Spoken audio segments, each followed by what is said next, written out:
Hello and welcome back to another video. In this problem, we're looking at a graph which displays the total cost, C, in dollars of renting a boat for H hours.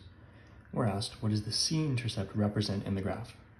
Now you'll notice on this paper I have not written in the graph. That's because we don't actually need it here. If we're looking for the C-intercept,